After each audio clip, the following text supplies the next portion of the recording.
Good evening, everyone. Am I audible to all? Yes. Yes. Good evening, everyone. As we all know that today is our AMOG's first high-risk committee webinar. And as we are left with no option but to go virtual, we are now starting this webinar series of high-risk committee. Pregnancy, as we all know, is a 9 months journey. And lucky are those who cover the distance from beginning to end without hurdles. But those who come under the category of high risk pregnancy only know how stressful is the pathway. And thus is the formation of this AMOG's High Risk Pregnancy Committee to formulate simple and clear guidelines to be followed homogeneously by all practitioners as to help all those females who fall under this category and try to make their journey as comfortable as possible. Without doing much ado, I now request Dr. Sadhana Patwardhan ma'am, the chairperson of this high-risk committee. I think Sadhana ma'am is the best person to be the chairperson of this committee because she has done her post-graduation in both gynae and pediatrics. So she knows both the sides of the things, like what to do for the mother and what to do for the baby. To introduce Sadhana ma'am is my pleasure. She's a gold medalist in undergraduate and postgraduate courses. She's the national faculty for ISAR as well as a faculty JNMC Savangi Vardha ART department, member of many important committees of FOXI and ISAR. She has her clinical interest in high risk obstetrics and she's very much interested in research, as I have also worked under her for the same. May I now present to you Dr. Sadhana Patwardhan ma'am. Ma'am, please go ahead. Thank you, Shivangi, for those kind words of introduction. And I'm very happy to announce that this is our first ever event under my chairpersonship of High Risk Pregnancy Committee of AMOGs. And I'm indeed very happy to have stalwart speakers like Dr. Kavita Bapat, Dr. Pooja Lodha, and I have Dr. Sujata Dalvi to chair this session. High Risk Pregnancy Committee was formed around 4 to 6 weeks ago. I would also personally take this opportunity to invite and introduce the members. Just take 2 to 3 minutes of your time.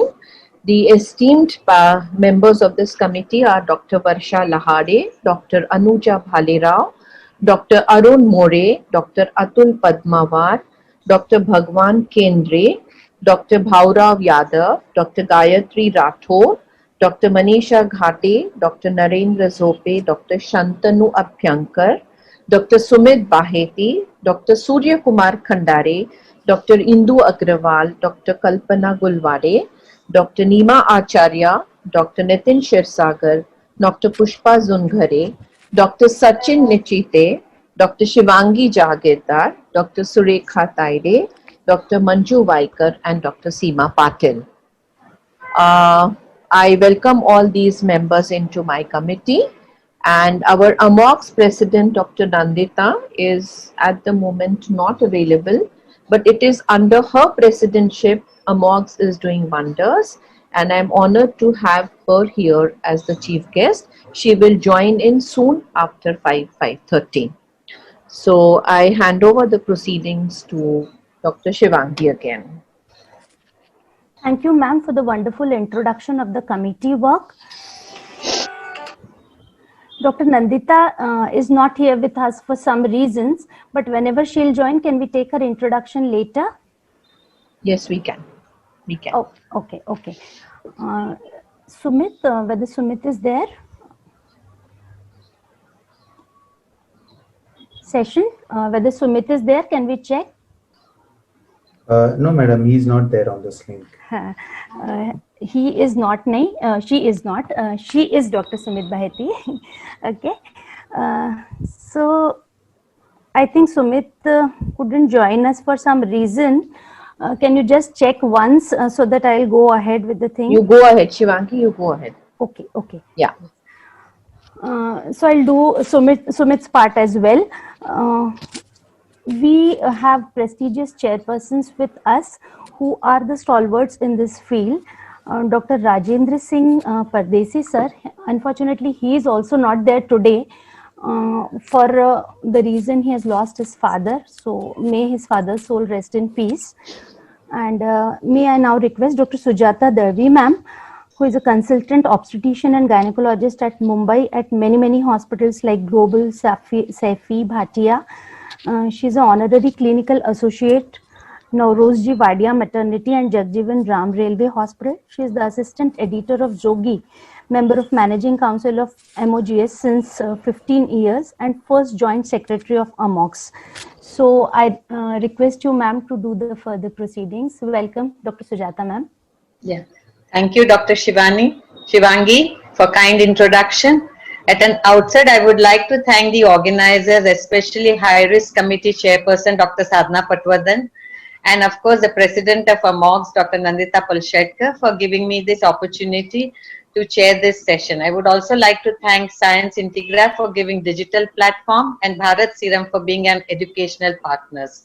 So we have two speakers, Dr. Kavita Bapat and Dr. Pooja Lodha, and both of them are going to speak, one on the maternal aspect, the other one on the fetal aspect of RH isoalloimmunization.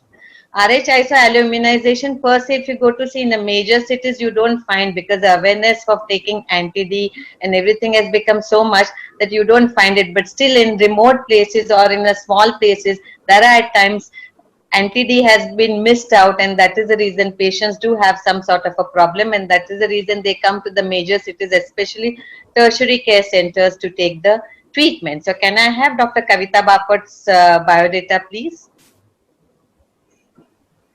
Mr. Session? Yes. Dr. Kavita Bapat, as I know, she is a president-elect of FOXY. She was also the chairperson of FOXY Breast Committee. And during her chairpersonship, so far as FOXY Breast Committee is concerned, she held a big conference in the city of Indore as one of the first, one of the very few, I would put it as first chairperson to hold a very big conference on the breast disease, and she made it a point and she brought about awareness all over India that breast as an organ does not belong to the surgeon, but it belongs to the gynecologist, and we all gynecologists should take a lead so far as a breast disease is concerned. Only when it comes to an oncology part of it, you can take help of our surgeon colleagues of ours. So this is what Dr. Kavita Bapat is. She was a president of Indian Menopause Society. She was vice president of APOG. She was also president of MP chapter of Vaginal Surgeons. She was a secretary of MP IIGE. She is executive member of ESAR, and she is also executive member of Indian Association of Gynac Endoscopists as such. She is a governing council member of ICOG, and she was a past president of Lions Club of Indore. So if you go to see, not only on the academics, but she is also on the social front also. She is quite a bit of a, in forefront, you would put it that way. So over to Dr. Kavita Bapat. She's going to talk on RH isoalloimmunization so far as maternal aspect is concerned. Thank you. Please allow me to share. Hello. Thank you so much, Dr. Sujata, for nice words for me. I just always like you, love you for all those things. You are such a darling friend of mine. इस boxy में कई दोस्त बने, उसमें सुजाता का नाम है मेरे साथ. So thank you so much, Sujata. First of all, I'll thank AMOX and especially the high risk committee.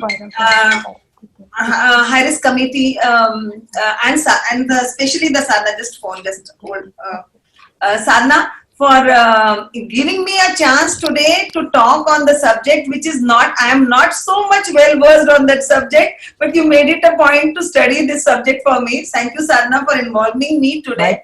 And such a darling person you are that you just once called and told me to talk on RH in Common. Thank you so much once again. And thank you, Session and Science Integra and the Bharat Serum for being an educational partner over here. And a best speaker after me, that the Pooja is also there. So I'm so happy, and let us see the Nandita can join us. So thank you once again. So my topic is RH negative pregnancy, a fetal aspects, how positive it can be. So maternal aspect hona tha, ya fetal aspect ho gaya. I'm extremely sorry for that. So the RH factor, I'm just taking a very simple things which should go learn simply. It should go simple manner to the people. That's a protein antigen occurring only on the surface of RBCs. That is RH positive, it protein presence. RH negative, protein absent. A positive, A negative, B positive, B negative, AB positive, AB negative, O positive, O negative.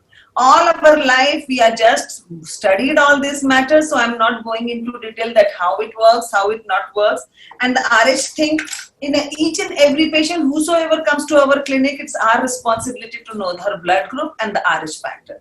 So it's a very, very common thing which we do day to day, and it's very important for pregnancy. All of us know, and inheritance of autosomal dominance is there. So, and it is more 15% Caucasian population are RH negative. So now the introduction part, or we can say it like this.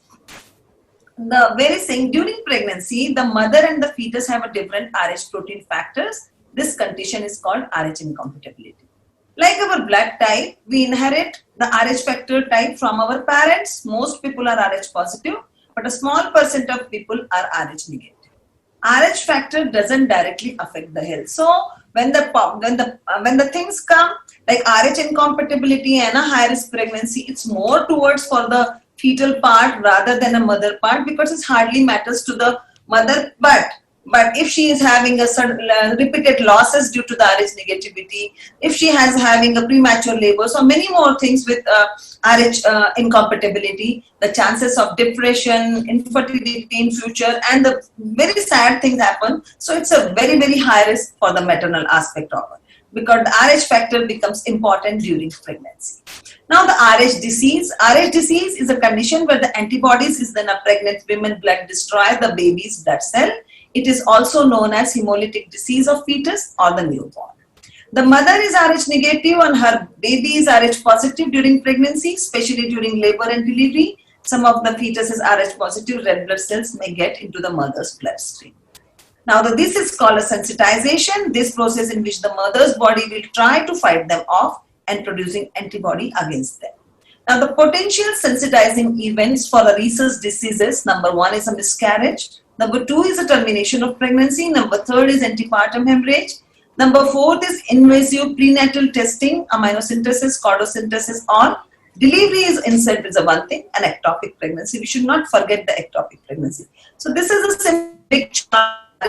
Women remain conceived this RH positive fetus, and the cells of the positive things goes into mother and it sensitizes the thing, and this is the child.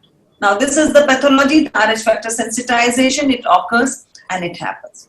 Now this is also immunization, that the RH negative mother, RH negative fetus, no problem. If the fetus is RH positive, all the problem sorts. RHBC into the maternal circulation, non-sensitized mother, primary immune response, fetus unaffected, baby usually escapes. But if there is a mother is previously sensitized, there is an iso antibody, fetus and hemolysis. So it's not going one after another, but this algorithm is very, very simple about the RH immunization. If she is previously sensitized, all the problems are there. If she is not sensitized, the baby will escape. Now the causes, again, ectopic pregnancy, partial molar pregnancy, blighted ovum, antepartum hemorrhage. External version is one of the thing. Then the platelet transfusion being given to the mother. Placenta previa is also there. Placental abruption, abdominal pelvic trauma, in utero fetal death. Any invasive obstetric procedure like amniocentesis, lack of prenatal care is also important because not being given the NTV or something, and the postpartum RHBG and spontaneous abortions. Now the symptoms, basically the RH incompatibility mother doesn't have any symptoms or anything like that, but can cause symptoms ranging from very deadly. So mildest form RH incompatibility causes the disruption of the red blood cells. There are no other effect. But all the problems will be with the birth, and the Pooja will be the right person to talk about the fetal part. I'm just this RH incompatibility milder for the mother, but the severe for the baby. Then the yellow of the seeing, white of the eyes, low muscle tone, hypotonia, lethargy, and swelling edema and hydrops fetalis. These are I'm just simply telling you the names of the things. Now the signs of fetal anemia may be polyhydramnios, enlarged heart, ascites pericardial infusion, hyperdynamic fetal circulation as MCA Doppler, reduced fetal movement, and abnormal CTG with a reduced viability. These can be the signs of anemia.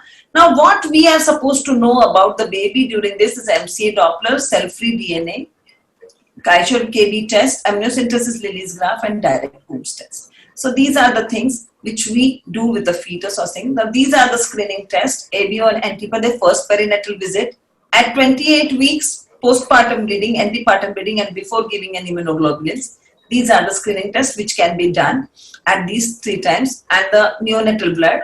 And the gold standard is indirect Coombs test. Again, once again, RHD cells with a maternal anti-D, AB to adhere. RBC then washed and suspended in a Coombs serum. RBC coated, AB to be agglutinated.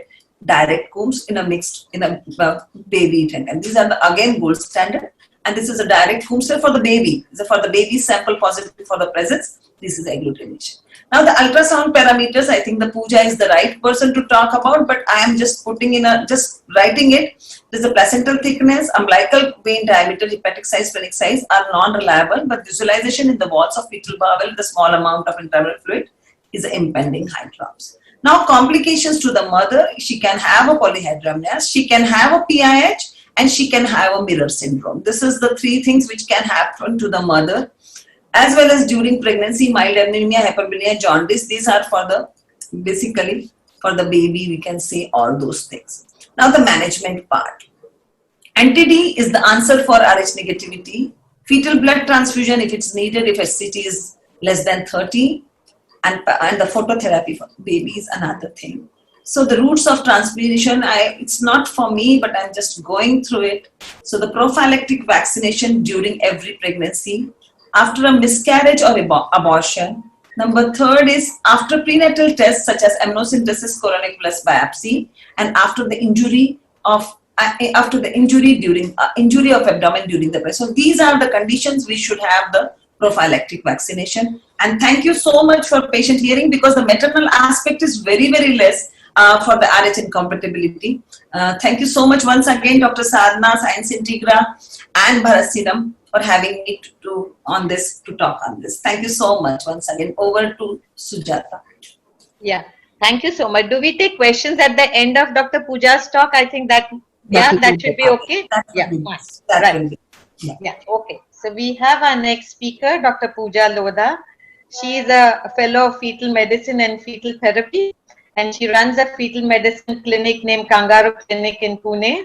She is also a consultant, fetal medicine consultant in the at the Ruby Hall Clinic, as well as at Bharati Vidyapit Medical College at Pune. She is a chairperson of AMOG's Fetal Medicine Committee. She is also a managing council member of Pune OBGYN Society. She has been a committee member of Foxy Imaging Science, Foxy Medicine, and as well as Foxy Medical Ethics Committee. She's got special awards like SAFOG Young Gynecologist International Award, Dr. Shirish Daftari's Award for Young Researcher. She's also got Leela Dubey Award, and there are many such awards. So let us listen to Dr. Pooja Lodha. She's going to talk on the fetal aspect of RH isoalloimmunization. Over to Dr. Pooja Lodha. Thank you, Sujata ma'am. At the outset, I'd like to thank Dr. Sadhana Patwardhan ma'am for this opportunity, and thank you, Sujata ma'am, for the wonderful words. Kavita ma'am has set a beautiful background for us. I would just take you through the fetal part. Can I share my screen now? Yes, Yeah. you can. So as Kavita ma'am rightly said, there is a lot of overlap between maternal and fetal part in this Rh negative pregnancy, and we cannot really segregate the mother and the fetus as such. So thank you all of you for being here, because I know this is the situation for all of us where we are really, too much of webinars happening. But at the same time, let us look at the advantage. Sitting here at home, technology walks to us, and we can really update ourselves sitting in front of our laptops or mobile phones, or even in between patients. So look at the beauty of it, and I'm sure we're going to miss this once our conferences actually start back again. The references of my talk today are from ICOG. Fortunately, we have our own guidelines on anti-D prophylaxis by Indian College of Obstetrics and Gynecology, which is the academic wing of Foxy. We have the excellent RCOG guidelines, and the Society of Fetal Medicine and AJOG have also given very good inputs. So just starting from the basic, from where Kavita ma'am left us, the whole problem starts with an Rh negative mother. And as we all know, the first birth is spared. Why is it spared? Because there is not enough time for the antibodies to be produced in the mother against the fetal antigen and then to go back to the baby and destroy the fetal blood cells, which is the reason why the RH isoimmunization is not going to affect the fetus in the first pregnancy, but it can in the second, because by the time the second pregnancy happens, there is enough antibodies in the mother which can now go and cross the fetus in the second pregnancy and cause hemolysis. I'll not go through it again, as Madam has already covered the maternal part. Now let us see some facts. The incidence of Rh negative moms, particularly in India, is around 8 to 10%. And 2% is the rate of Rh isoimmunization, where the baby is actually affected and the Rh isoimmunization in the pregnancy takes place. On the other hand, in the UK, the incidence of Rh negative moms is much more. It's 18%, yet only 0.4% of women will actually have Rh isoimmunization. And let us just try to see why this discrepancy between the incidence of Rh negative moms and the isoimmunization. Just last month in July 2020, there is a global review of the gap between anti-D prophylaxis which needs to be given and the anti-D prophylaxis which is actually being given through the whole globe. So what is in front of you is actually the whole global review of the gap. And India is marked in orange, which means that there is a 50% gap, okay, between how much anti-D prophylaxis we need to give our Rh negative pregnant women and how much we are actually giving. Now, this may be surprising because all of us feel that as soon as we see a pregnant woman, we either know the blood group or we definitely get it done. And as soon as we know it is negative, we do give an anti-D once the ICT is negative at 28 weeks. Yet, why is there a 50% gap between the anti-D which needs to be given and which is being given? Let us go through various factors and a reality check in India. Now, maybe the anti-D dose we are giving is not enough, okay? So we need to know that before, in the first trimester, the dose is 50 to 100 micrograms, whereas in the second and third trimester, it is 300 micrograms, okay? So this is something that we need to remember. Maybe we are not giving it at the right time. So we need to know that routine antenatal prophylaxis of anti-D is given at 28 and 34 weeks. And we need to nevertheless give it after delivery once an Rh positive baby is born. Best if it is given within 72 hours, if not at least within a week. So are we giving it at the right time? Third is, maybe we are not giving it at the right site. You would be surprised to know at least 50 to 60% of obstetricians can go back and ask their sisters and nurses, and they are still giving the anti-D injection in the gluteal area. And all the recommendations actually tell us that anti-D needs to be given intradeltoid. That is because the BMI of the Indian woman plus in pregnancy, there is more fat over the gluteal area. And when you give the anti-D intramuscular in the gluteal area, a lot of it would actually go subcutaneous, which is not an adequate dose to combat the whole problem. So we are actually kind of under giving the prophylaxis because the mode of administration is not correct. So always remember, intradeltoid is the only way that an anti-D injection needs to be given.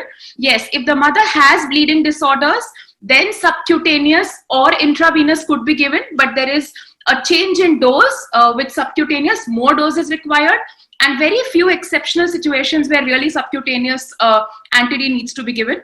As for intravenous anti-D, there is a risk of anaphylaxis and it is usually to be avoided. Now, a fourth but a very genuine problem in the Indian scenario with a lot of electricity cuts, especially in the suburbs and the rural areas, is where a lot of electricity cuts would be there, and we know that anti-D needs to be stored between 2 to 8 degrees, okay? So in case there is a disruption in the cold chain, the efficacy again goes down. So these are small factors peculiar in India, which is increasing the gap between the anti-D prophylaxis and what really needs to be given. Now let us come to the standardization of lab.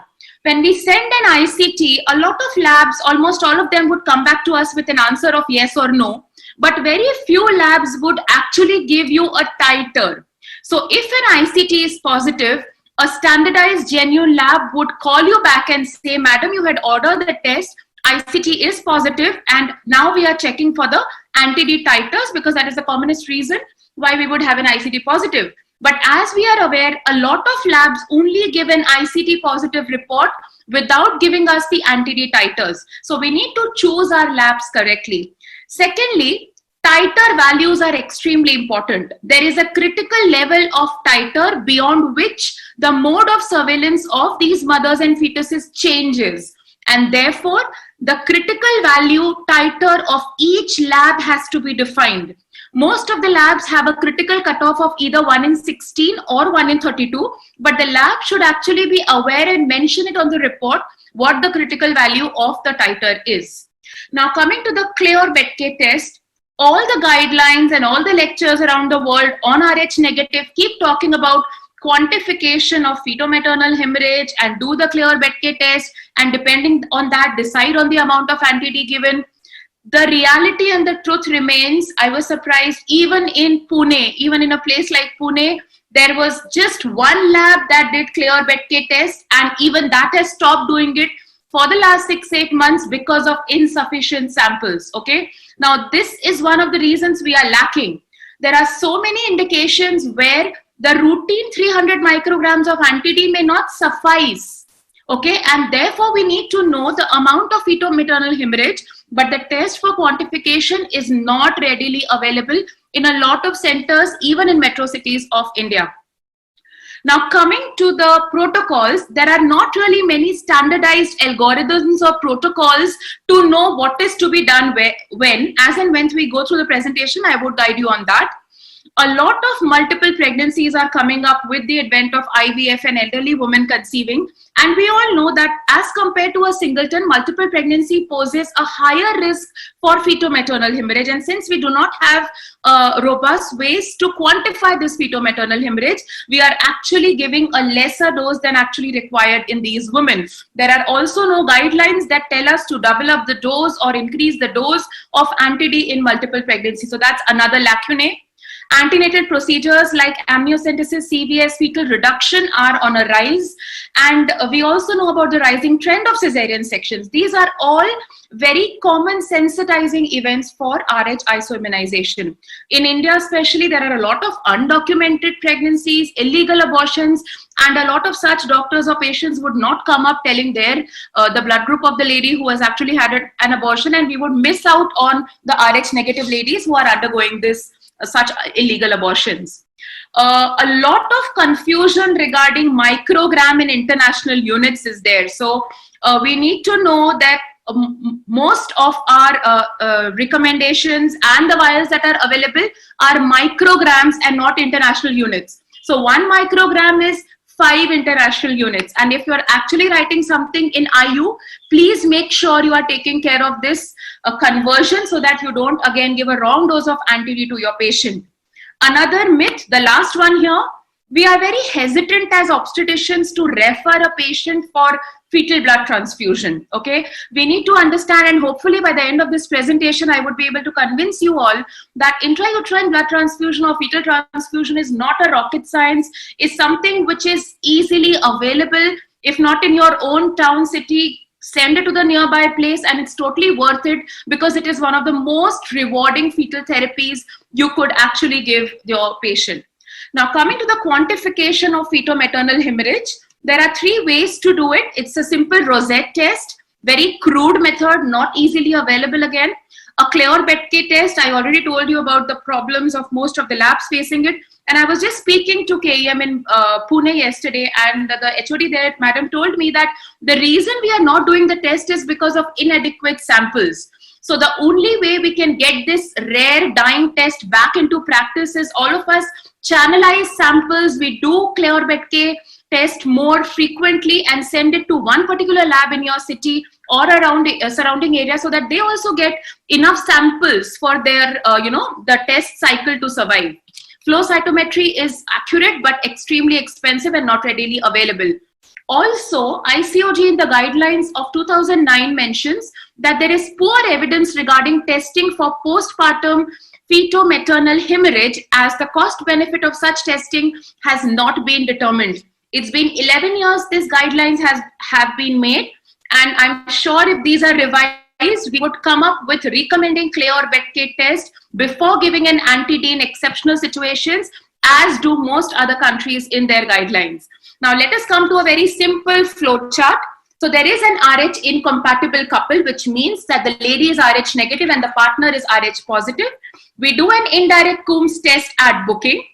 If she is indirect Coombs test negative, you repeat the ICT at 28 weeks, and if the ICT is again negative, you give her a routine antenatal prophylaxis by anti-D.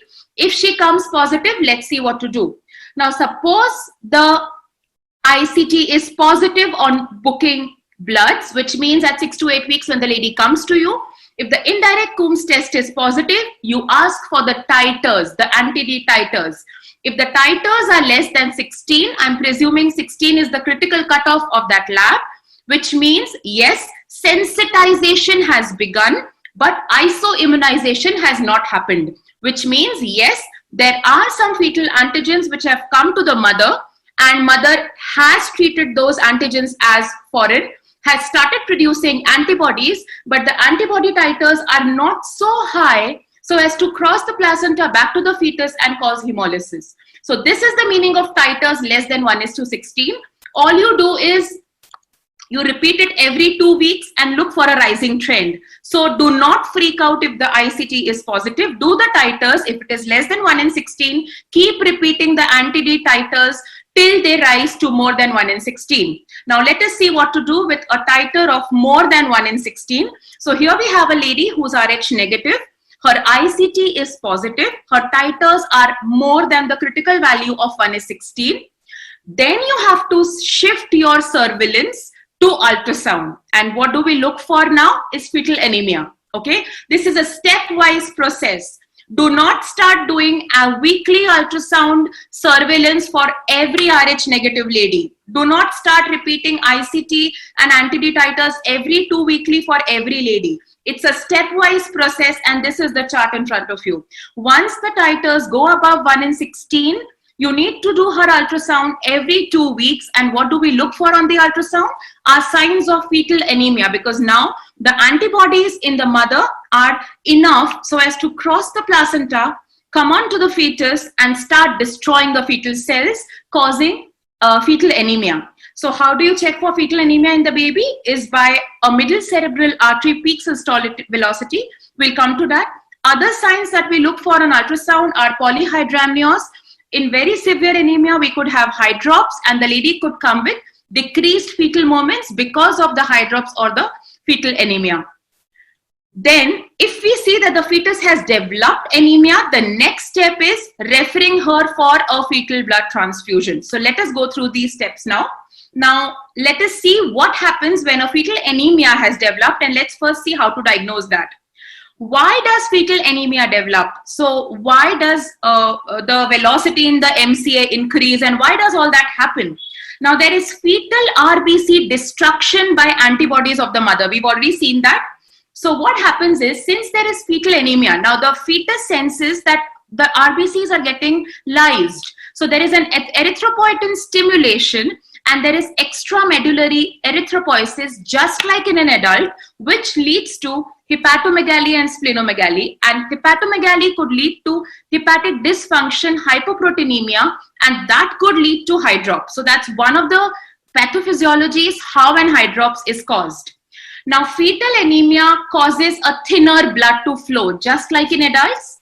Thinner blood will run faster through the vessels as compared to a thicker blood with higher hemoglobin, and therefore you find that the peak systolic velocity in the middle cerebral artery of the fetal brain is very high. Because it's an anemic fetus, the blood is very thin and it's running through the middle cerebral artery. Now we'll go through that in details, but just to tell you, only if there is severe fetal anemia of less than 5 or 4 gram% is when it becomes hydropic, which means there is a lot of time for us to monitor these fetuses and refer them for fetal blood transfusion, for this particular reason, that the survival of intrauterine transfusion in hydropic fetuses is significantly lower as compared to non-hydropic fetuses. So timing is extremely important. When you catch an anemia, when your radiologist or you yourself scan and see that the fetus is developing anemia, do not wait for anything. Just refer her or plan an intrauterine transfusion. Do not wait for further severe anemia and hydrops to happen, because the prognosis will worsen. And this is one of the situations, mind you, where expectant management is not going to help. So no kind of watchful expectancy is going to improve the baby, and you only either have to treat her or deliver her depending on the gestational age. Now, for those of you who scan on your own, this is the circle of Willis, and we know this is the middle cerebral artery, which is measured at the level of thalami, and we measure the peak systolic velocity. How fast the thin blood is rushing through the vessel is what is measured. Now, why the MCA? Why not the anterior cerebral artery or the posterior cerebral artery or the carotid, etc., etc.? Only MCA is chosen in the fetal head for fetal anemia because it was found that the hemoglobin and the hematocrit of the fetus corresponded very well with the MCA PSV particularly. Another reason is that this vessel is the easiest to measure as compared to others. Now, angle correction for those of whom you scan on your own is extremely important to have minimum error and angle of isonation when you are measuring a peak systolic velocity. It doesn't matter as much if you are measuring the PI as in umbilical or IUGR, but particularly for fetal anemia, you need to have an angle of measuring PSV as close to zero as possible, and this is why the MCA is the best vessel to look for fetal anemia. Now, what do? We put the gate on the middle cerebral artery, and this is the waveform that we get. We are measuring the peak systolic velocity, which has come out to be 72 centimeters per second in this case, and she is 30 weeks right now. Now, a simple rule, you don't need to go back to your charts all the time, but if you're scanning and you see that the MCA PSV is more than double the gestational age, you are almost always having a fetus with fetal anemia. I'll repeat. If you are doing a scan and measuring middle cerebral artery PSV, and if the measurement is more than double the gestational age, so here she is 30 weeks, I was expecting to get an MCA PSV of 60 or less than that, but I've got it as 72, which is 12 higher than what was on my mind, and therefore I'm highly suspicious and almost sure that this baby has fetal anemia. Now, I cannot just keep guessing if there is fetal anemia or not, and there are simple, free of cost online calculators available. You go on to perinatology.com if you don't have your own software. Perinatology.com will ask you the gestational age. In our case, it was 30 weeks, so I've entered it here. It will ask you about the MCA PSV, which was 72 in our case, and you just click on calculate and go and read the MOMS, okay? Read the MCA PSV MOMS, which in this case is 1.77. Anything more than MCA PSV 1.5 MOMS is fetal anemia. This is the rule of the thumb, okay? So more than 1.5 multiples of medians of MCA PSV is fetal anemia. So yes, this fetus that we were looking at does have fetal anemia. Now, if it gets worse, if you don't treat the fetal anemia at earlier stages, this is what happens. This is ascites and there is hydrops, because you can see there is some pleural effusion, there is scalp edema, and we don't want the fetuses to go and progress to this kind of a situation. Like I told you, the prognosis is significantly different when you transfuse this baby on our screen and the previous baby where it was not hydropic, but only the MCA PSV was high. Okay, there are charts available, but rather than putting your brain into that, it's best to just go on to perinatology.com, free of cost, excellent calculators. And let us now come to what to do about it. So once you have fetal anemia, do you transfuse? Do you do a fetal blood transfusion? When do you do it? How much blood to transfuse? How often? How do you actually do the procedure? And how to monitor the baby once you have done an intrauterine transfusion. So how much blood do you transfuse? Now, you have to remember that the fetal blood volume is extremely small, okay? In fact, before 20 weeks, the fetal blood volume is just 30 ml. So if you put in another 30 ml, you are almost doubling the load in the baby, and you are increasing the risk for cardiac overload and the baby going into cardiac failure and even an IUD. So calculation of dose is extremely important. There are various formulas available. Before coming to these formulas, I would just come to the sites of transfusion, and then we go back to how much to transfuse.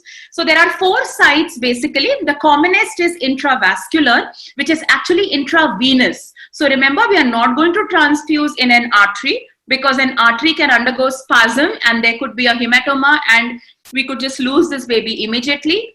We do an intravenous transfusion. You can do it at 2 sites. One is a free loop of cord, which could be relatively difficult because the cord would slip away from your needle as you do it.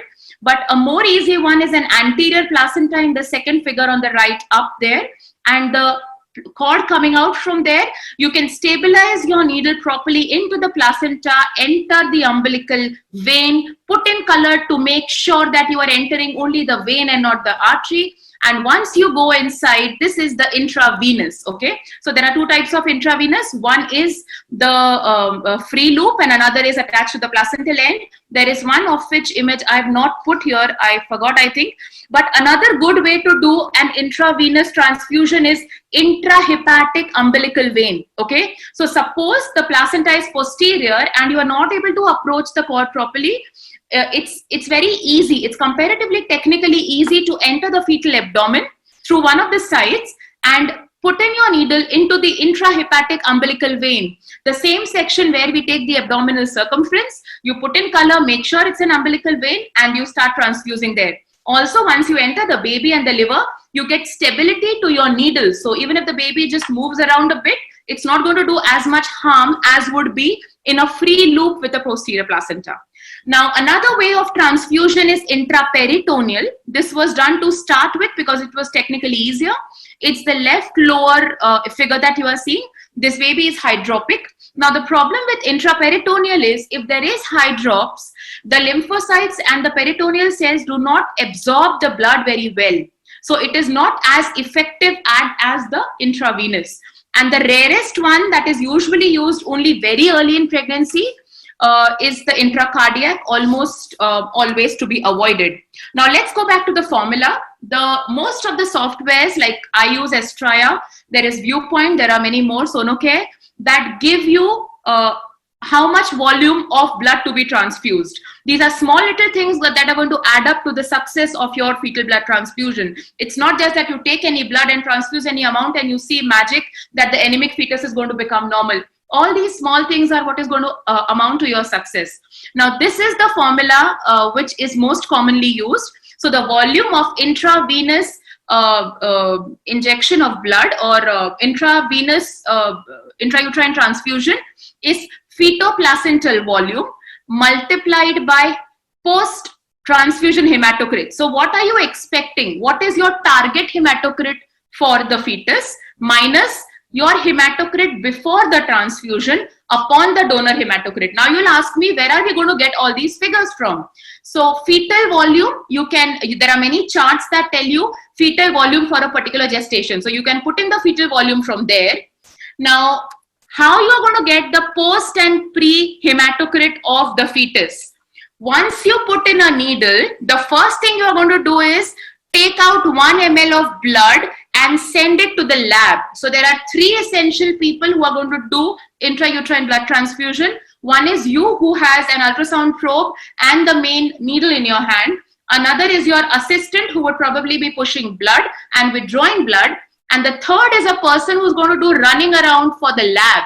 Because unless the lab tells you what the hematocrit and the hemoglobin of the baby is, you would not be able to put it into this formula and calculate how much to transfuse.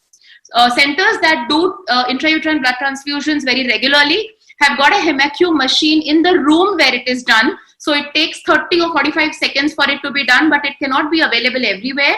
So just make somebody run to the lab, inform the lab beforehand, and it takes them really 30 seconds to just give you all the values. The person from there can call you back and tell you, and you can put it as the formula. Okay. Now, donor hematocrit. Donor hematocrit is the hematocrit of blood that you are injecting. And we will come to that when we see what kind of blood you are using for the injection. Okay. Now, pre-medication and fetal paralysis, if the fetus is severely anemic, or if the mother is already coming with decreased fetal movements, you don't need any paralysis because the baby is actually not moving. Okay. But sometimes, and a lot of times, there could be polyhydramnios and the baby could be moving really well even despite the anemia. In that situation, it's best to use pancuronium or vercuronium in a dose of 0.2 microgram per kg and put it in the buttocks of the fetus. Wait for 5 minutes for the fetus to just calm down, and that's the best way to start your transfusion. Because if you wait for the fetus to stabilize without giving an anesthetic agent or a paralytic agent, the baby may look stable then, but once you put in your needle into the cord or into the intrahepatic umbilical vein, and if the baby starts moving, then you will be caught. So fetal movements may cause needle displacement, hematomas, they could tear off the vessel wall, and there could be really life-threatening bleeding and even an IUD. So therefore, for a moving baby, it's always safe and very easy actually to do an gluteal. Actually, just stick in a needle into the buttock and wait for 5 minutes, and you see that the baby stops moving or at least reduces the movements. Now let's come to what blood we need to transfuse. Each word is important here. It cannot be some O negative blood in your blood bank. It has to be fresh. Okay, we are putting some blood into a very tiny fetus. Every ml of what you're putting in has to be worthwhile because no procedure comes without complications. Okay, it has to be fresh. It has to be an O negative blood.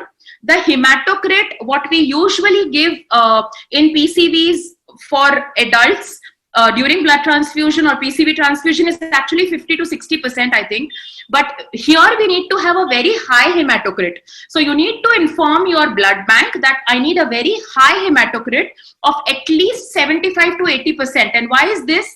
Because we want to reduce the amount, the amount of ml that you are transfusing into this tiny fetus to reduce chances of cardiac failure. And in a little amount, we want to give a lot of RBCs. And the only way to do it is by increasing the hematocrit. Okay. So therefore, your hematocrit has to be close to 80%.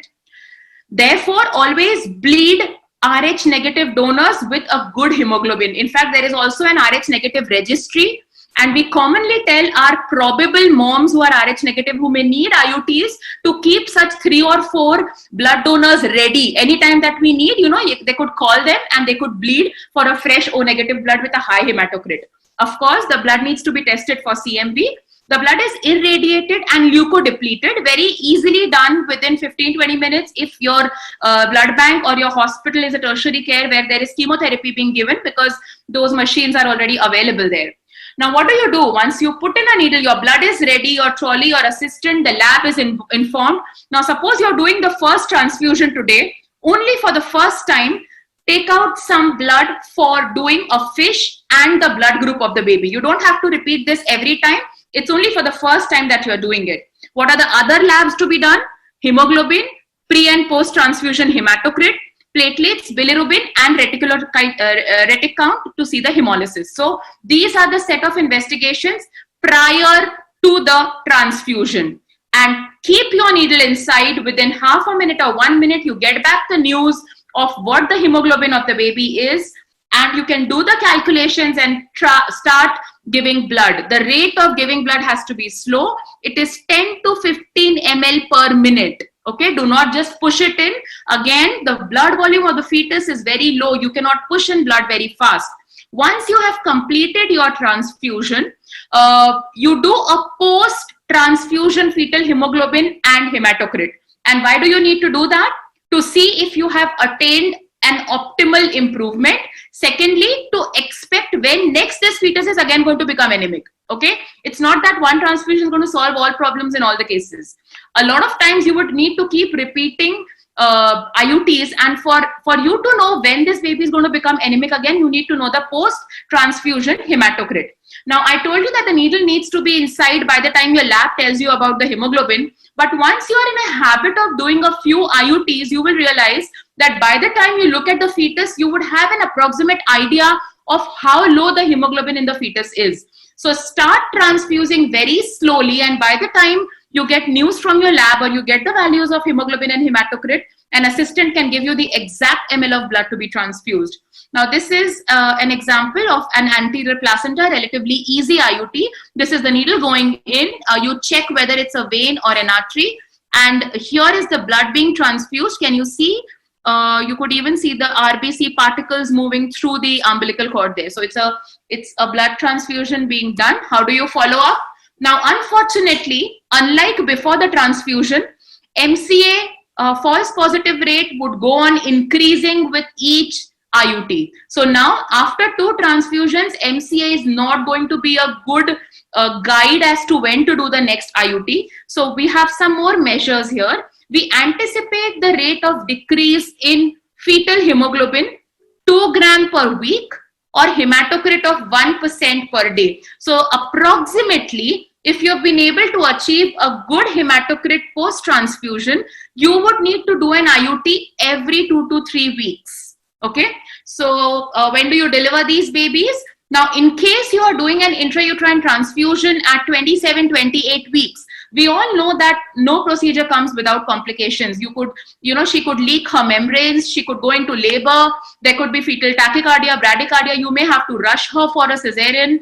You need to cover her with antenatal steroids, you need to keep your tocolytics ready.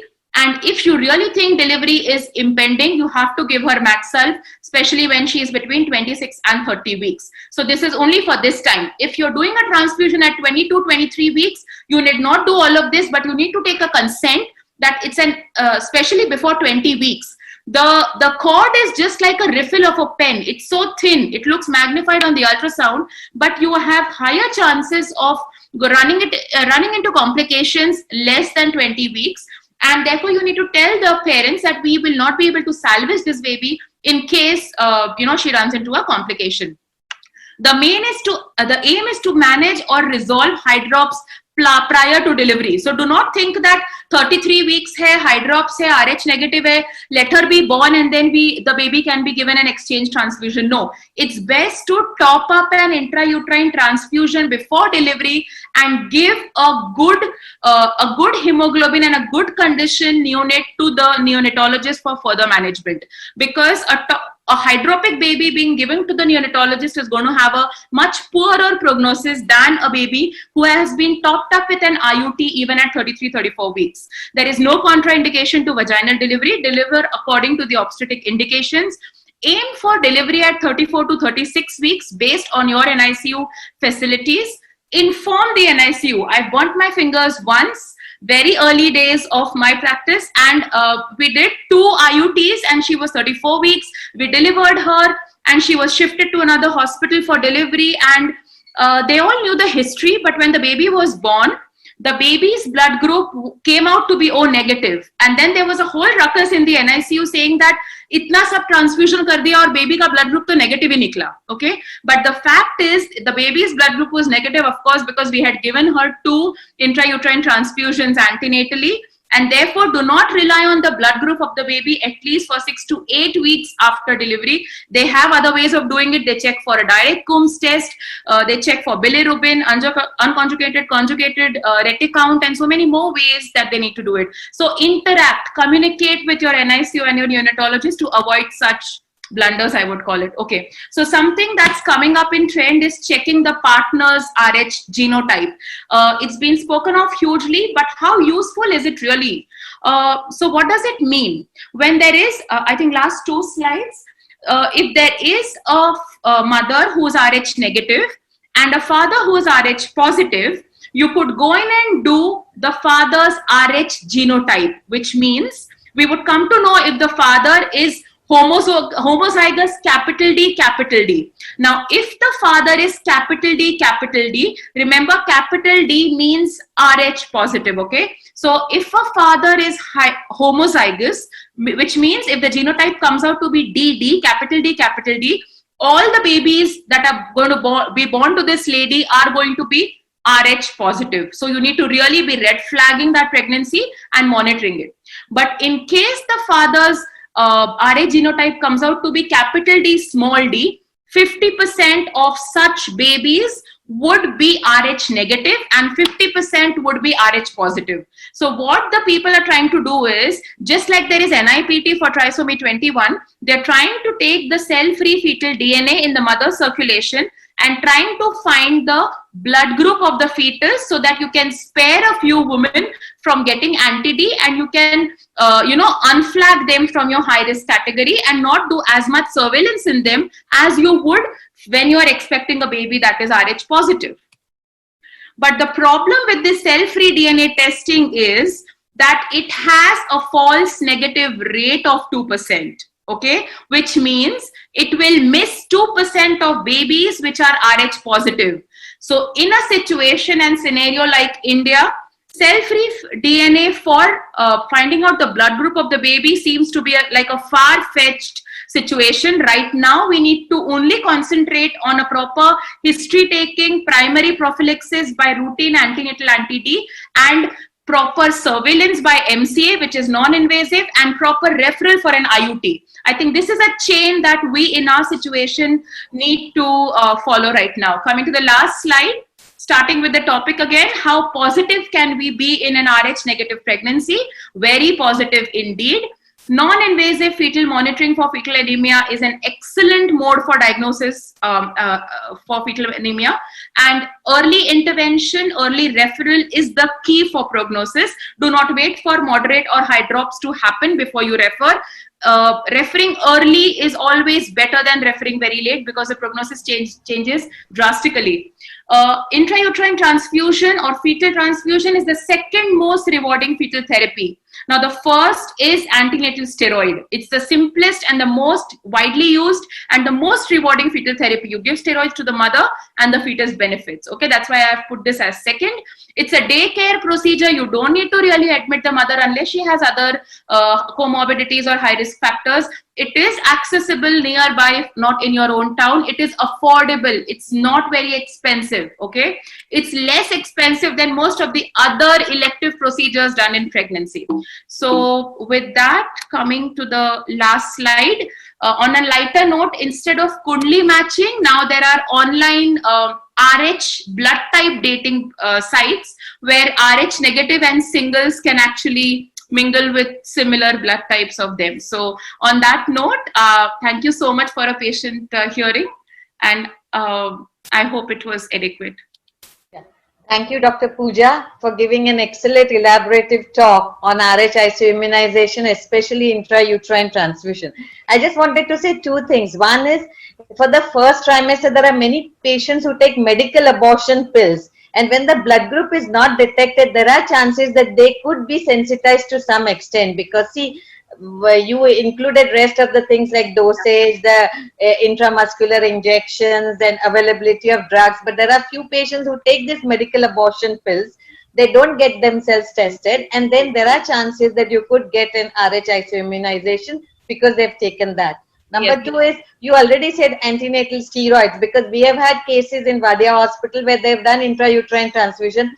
Fetus has gone into distress and they had to take up a patient for a C-section because the fetal heart was not coming up, you know. So by giving antenatal steroids, they had a better outcome. Yes. Third thing I just wanted to ask you is there any role, because these people always give immunoglobulins to the mother in the second trimester between around 18 to 20 weeks, you know, for those mothers whose Rh antibody titer is more than 1 in 16. So do you believe in giving this immunoglobulins to the mothers, you know, because they feel further isoimmunization is prevented and you have a better outcome? That is what our hospital is doing it. Yeah, ma'am, there is no robust evidence to support the use of immunoglobulin, but some believe that when you're already giving a blood product like anti-D so sparingly, why not even to try an immunoglobulin? It probably delays your transfusion by a few weeks, if at all. That's right. That's right. So they give it in the second trimester, around 20, 24 weeks. Because transfusion at that time is very difficult. So we right. fight over the crisis.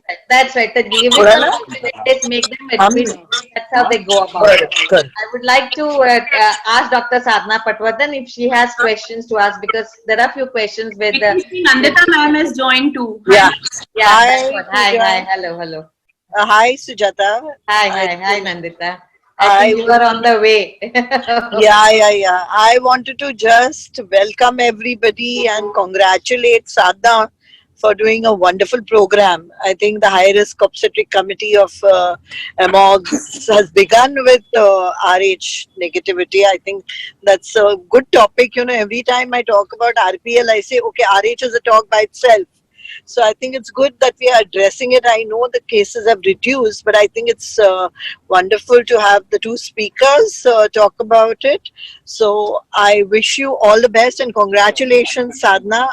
It's really a great initiative which you have started. Thank you. And thanks, Sujata, for being there. I don't know who else is on it. Yeah, but I must tell you, high risk committees appears to be very, favorable to everybody. Our favorite is because she has a list of people who are included in that committee. So many people are there, So people's interest is also quite a bit, and maybe Sadhna has, I don't know. She has just put it in such a way that she has included as many people as possible. That shows the interest of the people in high risk committee. Yeah, obviously, all of us are dealing with, pregnancies and the older people, pregnancies after IVF. I think, and the lifestyle obese patients have increased so much, Sujata. So I think high risk has become very part of our routine management. And previous LSCS is seen very often. So that's also true. Yeah, Satna has got list of people who are with her in the committee. Okay, thank you everyone. And Pooja, please go ahead. I think there are lots of questions for you all to answer. Thank you. Yeah. Thank you, Sadhna. Sadhna needs to unmute herself. Yeah. Yeah, you're still muted, Sadhna. Dr. Sadhna? Yeah. So Nandita, thanks again. Thanks a lot. I mean, you were in transit, you just landed, you are in your car and you still addressed this webinar. I'm very much thankful to you. Huh? Okay, Thank Nandita? Huh? Okay. Okay, yeah. Bye, everybody. Bye, Nandita. Bye. So, Pooja, wonderful as always. And Dr. Kavita Bapat, can we have Dr. Kavita Bapat online? There are few questions for both of you. I think Dr. Kavita has gone for an emergency as written by Meenal in the group. Okay. So, Pooja, can you take few questions? No, ma'am.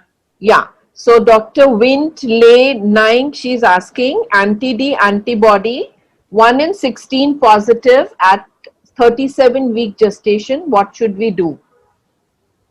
We don't do anything. We don't, she's just like any other lady. But yes, next pregnancy, you got to be very cautious. This pregnancy is going to be uneventful. The fact that her ICT is positive and the titers have reached 1 in 16 means very likely that this baby is RH positive. So make sure you give your anti-D immediately after delivery, once you confirm the blood group of the baby. And next pregnancy, red flag her and monitor her titers from the beginning. Okay, Dr. Uma Jaiswal compliments you for your informative talks, both of you.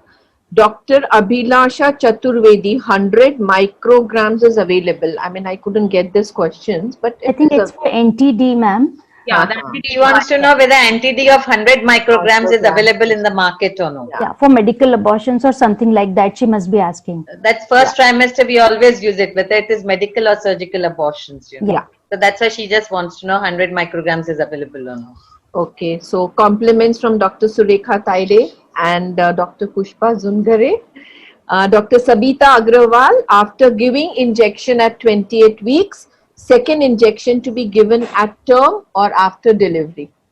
Ma'am, not at term. There are two school of thoughts. Either you give 300 at 28 weeks after delivery, or you give 2 doses at 28 and 34 and then after delivery. Because some feel that the dose of anti-D goes on reducing with increasing gestational age, but it's 28 and 34 and after birth.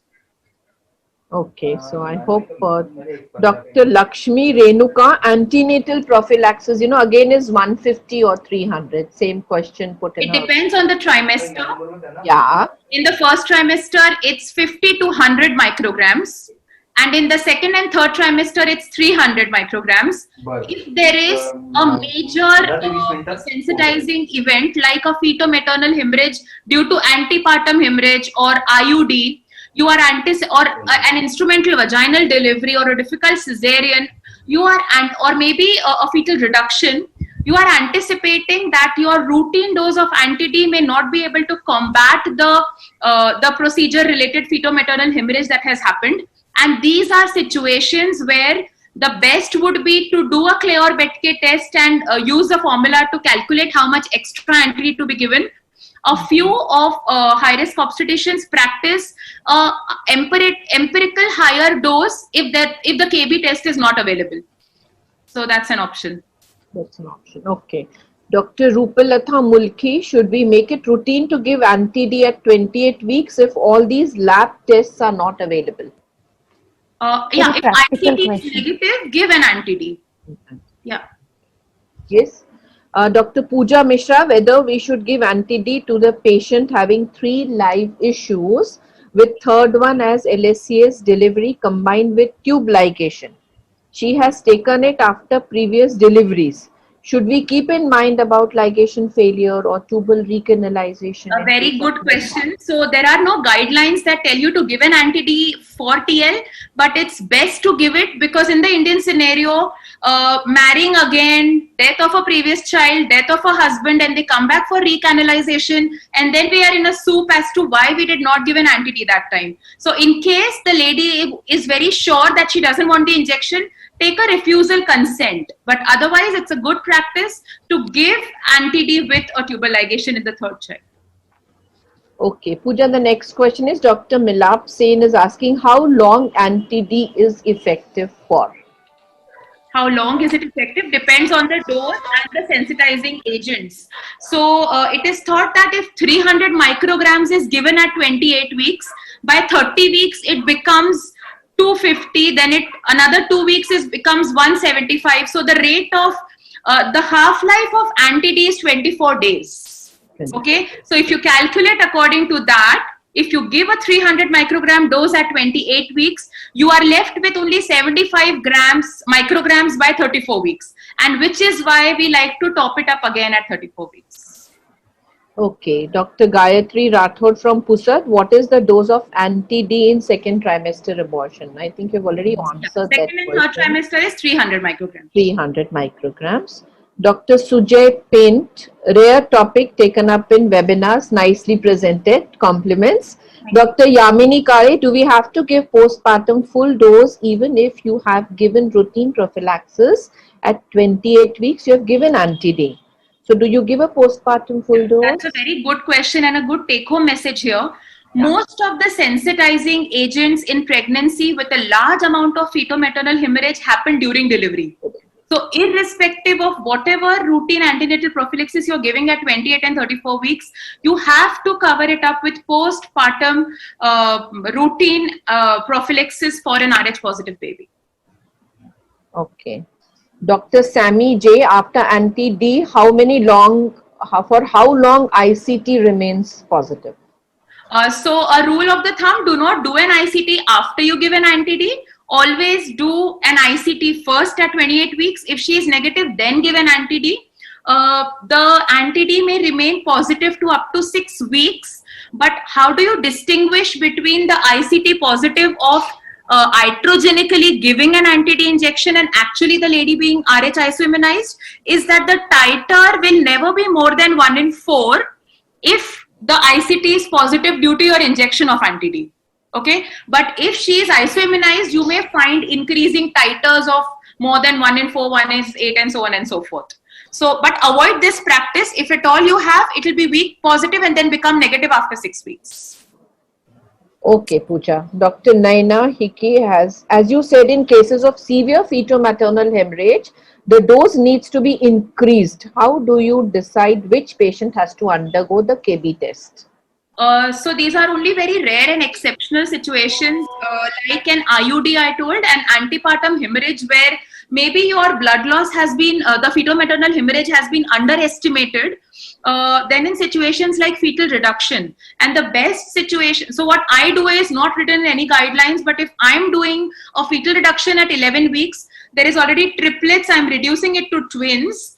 Twins is already a high risk for increased fetal-maternal hemorrhage. Instead of giving her the 100 micrograms at 11 weeks, as per protocol of first trimester, I give her 300 micrograms because this is a very high sensitizing agent. So in lack of availability of clear bed kit test, this is something we are trying to cope up in our situation. But ideal would be to have guidelines in place to do a KB test for every situation, and for labs to be easily available for us to do it. There's an easy formula. That's not a big deal. The problem is to know the amount of fetal-maternal hemorrhage. We don't have tests for that yet. Shivangi, maybe you can take the next two questions. Yeah, I just wanted to say something about KB test. KB test is not available everywhere, but what we do is routinely give antenatal prophylaxis at 28 weeks and one after delivery. So even if you don't do KB test, it generally covers up. Both the dosages generally covers up.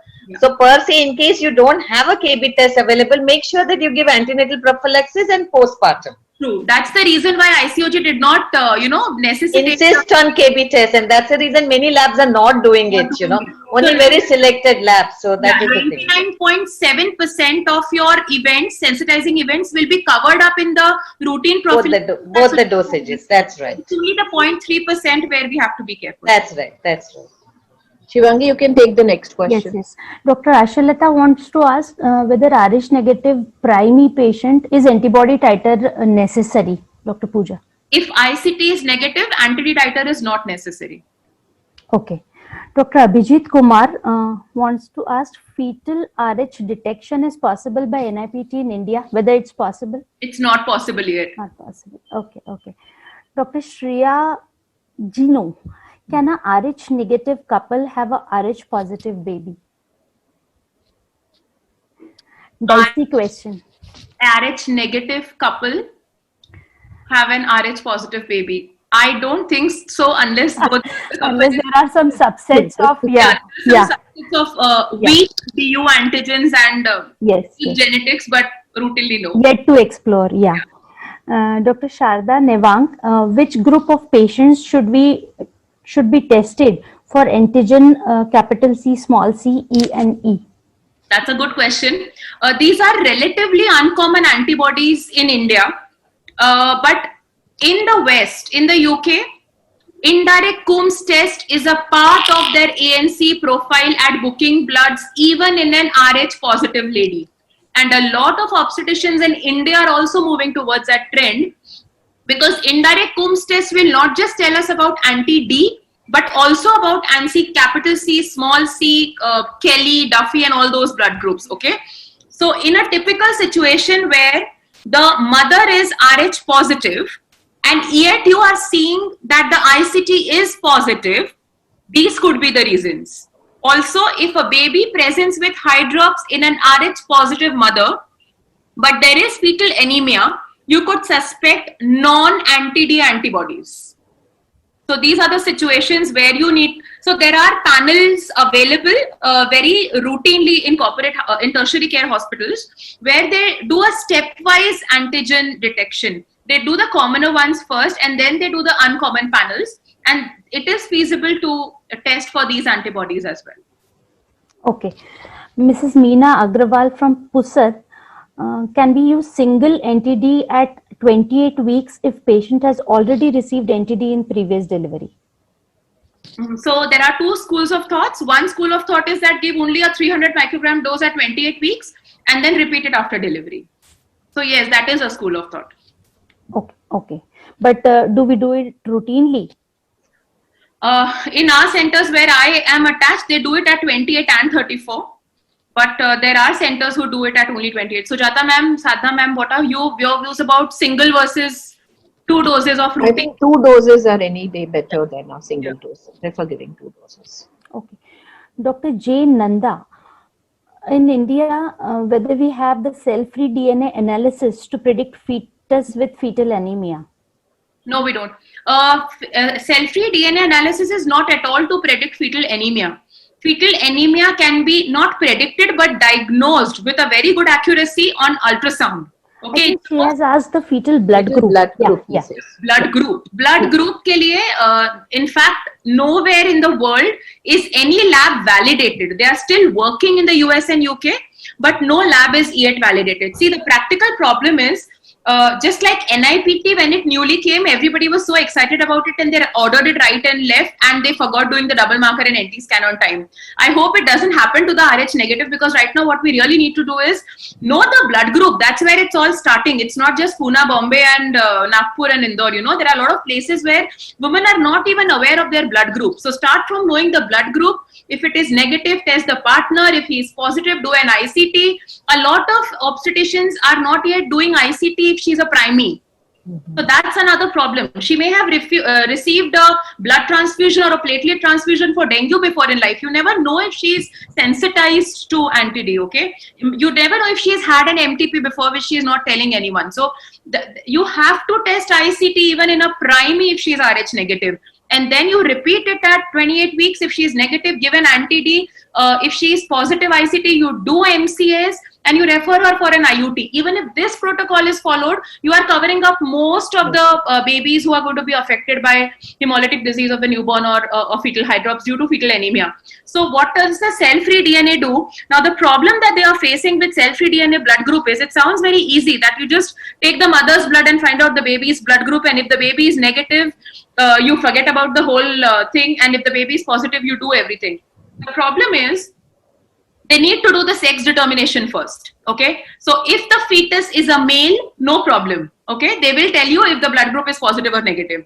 If the fetus is a female and the blood group of the baby is negative, they are not sure whether it is the mother's cell that you are testing for a female Rh negative blood group or the fetal cell. Okay, and that is why the false negative rate of this particular test. So all this is out of question in India as of now, till there are better ways to find out. Okay, she has also asked about the accuracy of the test, and you have already answered it. Dr. Meena Jaiswal, umbilical artery diastolic flow will also increase with fetal anemia. I think she has added something to the fact. Yeah.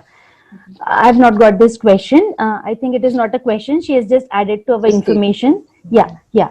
Dr. Jogi Joshi, why should we need prophylactic NTD in case of ABO incompatibility? No, there is no treatment for ABO. There's no prophylaxis for ABO incompatibility. This is all about anti-D, Rh. Yeah, yeah. He's asking about some other set of patients, I think. Yeah. Ms. Prasad, is it mandatory to give anti-D antenatally? Yes. Discussed. Yeah. We have If already ICT is discussed. positive, no role of anti-D. But if ICT is negative and the mother is Rh negative and the husband is Rh positive, please do a routine antenatal prophylaxis by anti-D. Yeah. And I'm seeing the last question, Dr. Shri Bhatt. What is the earliest sign of hydrops for tox on USG? The earliest sign of hydrops for On USG, I think. on USG. Yeah, yeah. Firstly, do not wait for hydrops to happen. Secondly, you keep measuring the middle cerebral artery pulsatility index. If MCA PSV is less than 1.5, you call her in 2 weeks. So you go on like that. Now, the moment she is more than 1.5 bombs of MCA PSV, like the way we calculated on perinatology.com, you plan an intrauterine blood transfusion. But just in case you are seeing an evolving hydrops, you find the first sign of hydrops near the bladder where the umbilical arteries divide. Okay, so that's the first site of kind of a hydrop starting. Hydrops technically is defined as fluid in more than 2 spaces in the fetus. Okay, but you start seeing signs of extravasation of fluid around the fetal bladder. Then there is ascites. Then comes the pleural effusion, the pericardial effusion, cardiomegaly, tricuspid regurgitation, scalp edema, and so on and so forth. But do not wait for that to happen. Okay. Last is my question, the more practical part about intrauterine fetal transfusions. Can you just throw light on the expenses which the patients face? Just a rough idea so that we can prepare them. Yeah, because a lot of people think that it is rocket science and extremely expensive, and so they don't go in for it, and they may even advise that just go ahead and terminate the pregnancy. Now just remember, there are high chances that every pregnancy is going to get worse. Okay, unless you are lucky that this time the baby is Rh positive and next time the baby is Rh negative, which you can never be sure of. So always encourage the best management in this particular pregnancy rather than ending the chapter and starting a new one. I charge 15,000 for a fetal blood transfusion, which is really not much in an era where we are doing so much for amniotic fluid circulages and so on and so forth. We all know everything. The lab charges around 3 to 3,500 for the blood to be arranged because it's a special kind of blood. So the expenses are really not much, and believe me, how much ever rural area the couple belongs to, if you tell them that this is a therapy you're trying to give the baby, they put in their best efforts. And if you catch a baby at the right time where the hydrops has not yet developed, it is as rewarding as 97 to 98%. So only 2% or 3% will actually have complications. Okay, so it's totally a risk worth taking. In fact, we can't even call it an option. It's actually the treatment for the problem. So please go ahead and encourage it. Okay, and what are the chances of a pregnancy landing into PROM or something after doing these intrauterine transfusions? So in an uncomplicated lady with a good cervix, no other comorbid factors, and no infection and nothing else, if the baby only has fetal anemia and there is no hydrops, the complication rate is quoted to be 2 to 3%. But if there is hydrops, it increases to 5 to 7% because then the fetal outcomes may not be as good. So it's a very good prognosis, actually. A little better than the fetal reductions that we keep doing right and left. Pooja, one last question with your a long-term experience, in doing fetal therapies and IUTs. Could you see any abnormal long-term consequences in these babies who have been subjected to IUTs and this? Yeah, so the long-term consequences are usually bad in babies who have developed hydrops. Okay. And that is precisely because of reduced fetal perfusion of the brain rather than to do with the procedure per se. So the aim is to avoid and delay hydrops and not let it happen at all, and try to put on, play a balance between iatrogenic prematurity and handing over a hydropic baby to the neonatologist. So that's a balancing act that we are all doing. Amazing, as usual. Yes, yes. Dr. Pooja, you give us a treat every time you talk. Thank you so much, Dr. Simple and clear in your ideas that we really love to attend. It's not a pressure; it's a drive to attend. Like, so you all are not the Alia Bhatt who's trying to run away from the webinar. no, not today at least. Yeah. Look forward to many more with Pooja. For high risk so pregnancy, much for the opportunity. he has to be an integral part of all the high risk pregnancy webinars. Yes, yes. And I think Shivangi, now you can go ahead. Sumit has not been able to log in at all. I think she was on a mute mode, and that's why she missed the train. I think. Here we come to the end of this wonderful and informative session. Thank you so much, respected speakers. Dr. Kavita ma'am, she's not there, but we thank her a lot. Dr. Pooja for the crisp and time-bound talks. Pooja for your really, really informative outputs you have given to us. Yeah. Thanks to our chairperson, Dr. Darvi ma'am, to conduct the session very, very smoothly. Thank you so much, Nandita ma'am, to join us on a mobile tour. And thank you so much, Sadhna ma'am, for giving me this opportunity to moderate this informative session. Thank you, our education partners, Bharat Serum, for this wonderful session you have arranged. It was really crisp and informative. I think that's all for today. Yeah. Thank you, Dr. Shivangi. Thank you, Sadhna ma'am. Bye. Yeah. Chalo. Okay, bye-bye. Thank you, everybody. Thank you, doctors. Thank you for your time. This is Meenal from Science Integra. Thank you so much.